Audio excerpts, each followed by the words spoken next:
Xitoyning Sharqi Turkistonda Uyg'ur va boshqa turkiy millatlarga qaratgan irqiy qirg'inchiligi dunyo miqyosida tanqidga uchrayotgan bir paytda Xitoy hukumatı ziyonkashlikka uchragan Uyg'urlarning arxivlari to'plangan sonliq ma'lumot ombiriga va Uyg'ur faoliyatchilariga tuhmat qildi.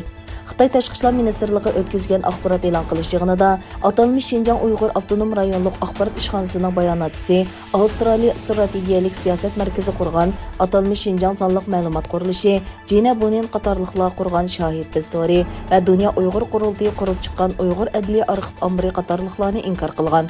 Xitoy bu sonliq ma'lumot omberlarining Amerika va Avstraliyadagi Xitoyga qarshi kuchlar tarafidan moddiy yordam qilinganligini aytgan. Xitoy bayonotchisi Uyg'ur faoliyatchi Tahir Eminning ismini tilga ilib, Sharqi Turkistonchi unsur Tahir Emin deb atagan.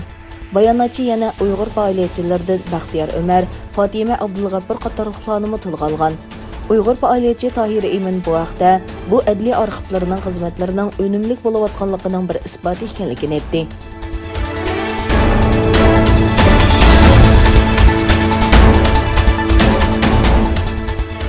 Yaponiyadagi Uyg'urlar Yaponiya shirkatlaridan Sharqi Turkistondagi majburiy emgakdan naf oladigan Xitoy korxonalari bilan aloqasini tekshirishni talab qildi. Yaponiya Uyg'ur birlashmasi va Tokiodagi kishilik huquq tashkilotlarining biri bo'lgan Kishilik huquq hozir e'lon qilgan birlashma bayonotida Yaponiya shirkatlari Uyg'urlarni majburiy ishlatadigan zavodlar bilan bo'lgan aloqasini surishtirishga chaqirildi.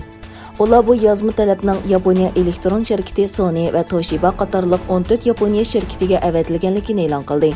Kyoto agentligi bu chaqiriq haqida bergan xabarida Uyg'urlarga qaratilgan bisim oldida Amerika, Yevropa ittifoqi, Angliya va Kanadaning Beijing hukumatiga jazo yurgizganligini, ammo Yaponiyaning passiv pozitsiyada tutishining tanqidga uchraydiganligi ilgari surildi.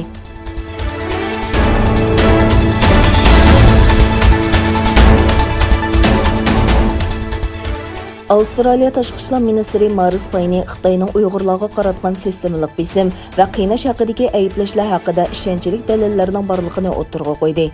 Payne 7 aprel bayonot e'lon qilib, Xitoyning avstraliyalik muxbirlarni Xitoyning Kamberadagi bosh elchixonasiga taklif qilib, Uyg'ur siyosatini oqlaganligiga qarata inkos qaytardi. O yig'inda muxbirlarga ko'rsatilgan ssenariyning dil aksicha Xitoyning Uyg'urlarga qarshi sistemalik parakandichilik va qiynash to'g'risida ishonchli dalillarning borligini tilga oldi. Payne dokladlarining Sharqi Turkiston rayonida ayollarni sistemalik qo'rlash va qiynash, shuningdek qayta tarbiyalash lagerlari, diniy bostirish va majburiy tug'mas qilib etish qatorliqlarning mavjudligini isbotlaydiganligini va Kanberaning bu masalaga davomli ko'ngil bo'ladiganligini aytdi. Xitoyning Kanberada turishliq bosh elchixonasining 7 apreldagi yig'inida avstraliyalik muxbirlarga Şinjan yaxshi joy degan temada surat va sinlar ko'rsatilgan.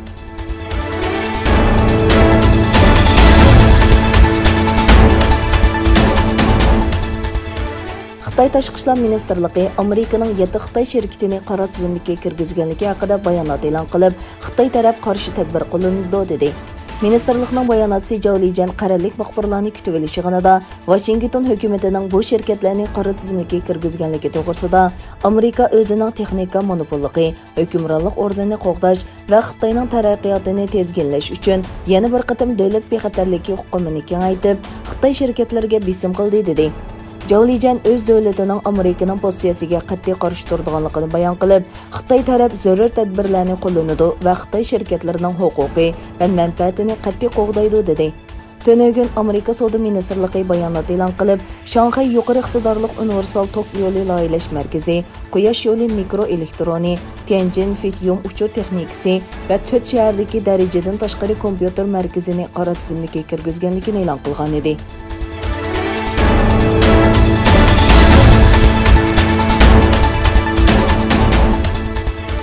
Бېрмада harbiy siyosiy o'zgarish orqali saylangan hukumatni og'dirib tashlagan harbiy sud 19 kishini bir askarning o'lishiga mas'ul deb bahona qilib o'lim jazosiga hukm qildi. Bېrma ئارمىيىسىga tava Miyavadi televiziya kanalining xabariga qaraganda, bu 19 mahbusning 27 mart Rangonda bir askarning o'ltirilishiga mas'ul ekanligi o'tirg'a qo'yilgan. Bېrma ئارمىيىسى 2020 yili 8 noyabrdagi saylamda aldamchilik borligini bahona qilib, bu yil 1 fevral hukumatni egalladi. Hozirgacha Bېrmada bexatarlik qismlarining namoyishchilariga qurolliq aralishishi natijasida 618 odam qazo qilgan.